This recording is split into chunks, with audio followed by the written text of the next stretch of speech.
주님 봉헌 축일 네. 네를 지내왔죠. 네. 네, 그래서 많은 수도회나 어떤 이런 분들의 이제 봉헌 생활에 서원식 이런 것들을 봉헌 축일에 맞춰서 많이 진행들을 하고요. 저도 지난 주일에 서원식 하나 갔다 왔어요. 네. 그래서 종신서원이라든가 네. 첫 서원 갔다 왔어요. 이런 네. 부분들을 많이 좀 네. 하고 있죠. 부모님도 봉헌 되어지신 분이잖아요. 그쵸. 교회와 축성됐다고 하지 않아요? 사도들 신부들? 앞에서 네. 축성이 되어서 네네. 이게 봉헌 되어진 네네. 사실은 이렇게 주님의 도구로 쓰여질 그런 봉헌인데 사람이 어떤 거룩하게 봉헌되어지는 것들에 대한 봉헌도 봉헌이고 봉헌물 그래서 아니 봉헌 하느님께 금도 드리는 있고 봉헌물도 뭐, 있는데 네.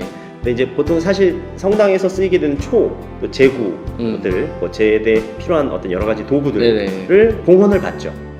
봉헌을 받은 모든 것들을 이때 봉헌 축일 때 축복을 네. 하게 되는 이런 예식을 하게 되는 날이기도 합니다.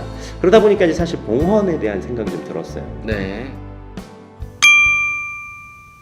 우리가 봉헌 그러면 딱 생각나는 거 뭐 있으세요? 처음부터. 저는 어렸을 때 매일 주머니에 들고 왔던 그 봉헌금. 네, 봉헌금. 그렇죠. 봉헌금이 제일 헌금? 먼저 우리에게는 봉헌 하면 헌금이 먼저 생각이 그쵸. 나는 네. 그런 부분인데 조금 사실 조금 약하다는 게 전반적인 의견이죠. 천주교 얘기인가요?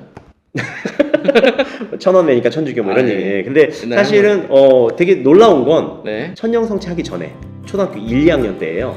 그때 어머니 옆에 따라가 보면 어머니께서 봉헌 시간이 다가오면 성가책에서 이렇게 펼쳐서 어머니는 1,000원짜리, 저는 500원짜리 이렇게 하나씩 해서 그 봉헌 시간에 왜냐면 아이한테 엄마는 뭘 내면서 아이한테 안 주면 아이가 떼쓰잖아요. 그렇죠. 나도 뭐 내게 해달라, 네. 나도 먹게 해달라. 성체 시간과 봉헌 시간에 가장 돈이 뭔지 모를 나이 때. 네, 제대로 잘 몰랐을 때 알았겠죠. 뭐야 지폐랑 동전 다른데?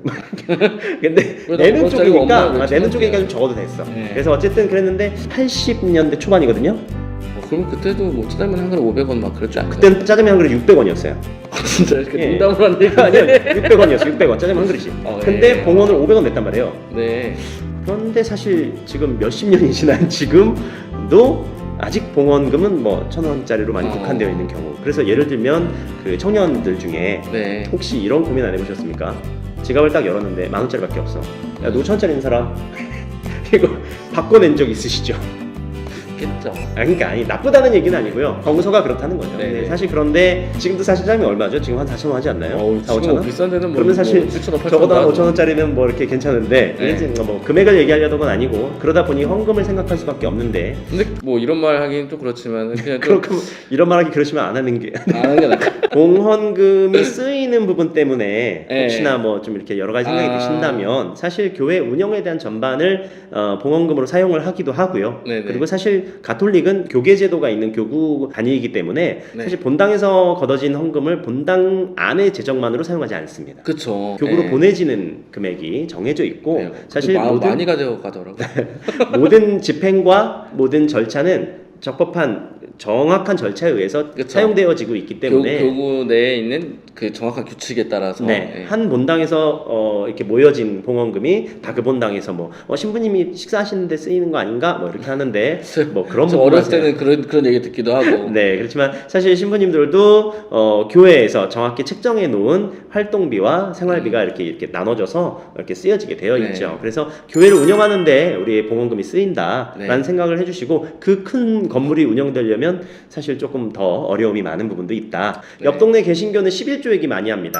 동네 얘기 많이 하긴 해요 요즘에. 네, 그런데 이제 11조 너무 강조해서 그쪽은 탈이 나는 경우가 많이 있다면 그쪽은 한 교회에서 걷어지는 많은 금액들이 한 교회를 위해서만 사용이 되지만 저희 가톨릭에서는 11조를 다 요구하지도 않을 뿐더러 교무금과 봉헌금을 통해서 여러 어려운 곳에 사회복지 차원이나 여러 어려운 곳에도 돕게끔 되어 있게 퍼센테이지가 정해져 있습니다. 그걸 반드시 어려운 사람을 도와주도록 정해지는 금액을 이렇게 딱 배려해 두고 있거든요. 네네. 그래서 사실 우리가 조금 더 그런 부분을 봉헌이나 이런 것들에 대해서 신경을 쓸 수 있으면 좋겠고 또 사실 봉헌금이 돈만 봉헌하는 게 아니잖아요. 제가 필리핀 봉사활동 그때 우리, 갔다가 굉장히 신기한 장면을 봤죠. 네, 현물을 국내 사람들이 다 머리 이렇게 뭔가 현물을 봉헌하는 장면. 네. 그때 사제 서품식이었는데 네. 서품식이 채소, 가난한 뭐, 동네에서 이루어졌기 때문에 산골 동작이. 네, 산골 그 오지에서 네. 첫 번째로 신부님이 나왔는데 그걸 축하하기 위해서 가진 건 없고 현물을 봉헌하는데 그게 마음이죠. 마음을 봉헌하는 거죠. 제자 앞에 이만큼 뭔가 쌓여있던 거 같아요. 공동체가 나누어서 함께 이렇게 네. 쓰여지도록 하는 마음이었는데 나의 마음과 나의 그 우리 성가 있잖아요.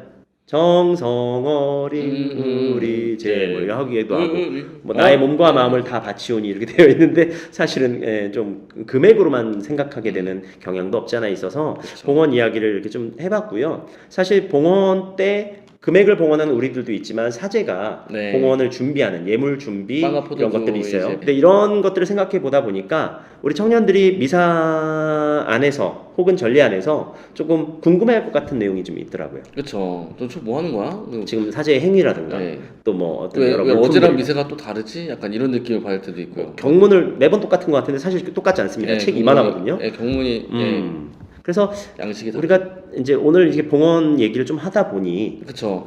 다음번부터 플러스에서는 미사와 전례와 성사에 관련된 여러 가지 우리가 상식적인 이야기들, 네. 특히 뭐 여러분들 제구 같은 거 이름 모르시잖아요. 잘 이렇게 생긴 게 이런 이름을 갖고 있고 그리고 이렇게 시청각 자료도 되겠네요. 시청각 자료를 네. 저희가 좀 할 수 있도록 제 저희가 입는 뭐 법. 제일 입을 일은 없으니까 그래도 제일- 10년 후에 입을 수도 네, 그래서 뭐 전례에 대해서 뭐 그때 한번 플러스에서 뭐 일어섬, 인사 뭐 했었죠. 이런 거 했었던 것처럼 그런 거에 시리즈로 조금만 그럼 저희가 좀 준비를 다뤄볼까요? 해서 네. 그냥 편안하게 들으실 수 있거나 보실 수 있는 것들로만 좀 네. 준비를 해서 플러스를 한번 엮어보려고 합니다. 혹시 혹시 청년들과 저희가 함께 이야기해 볼 수 있는 작은 소재들 중에 네. 너무 얼토당토안한 것만 빼고는 그쵸. 그 댓글로 달아주시면 저희가 그거에 대한 문의도 저 해결해 드릴 수 있도록 저 궁극적으로 네, 팍. 네, 해보도록 하겠습니다. 저희가 소재가 떨어진 건 아닙니다. 다음 플러스에는 한번 재구에 관련된 이야기들부터 한번 시작을 해볼까요? 네. 그러면은 당장 가셔서 재구를 가져오세요. 가서 하시죠. 어떻게 그거 어떻게 다 들고 와요? 요즘 부쩍 말을 잘 안 듣는 그럼 가시죠. 네. 수고하셨습니다.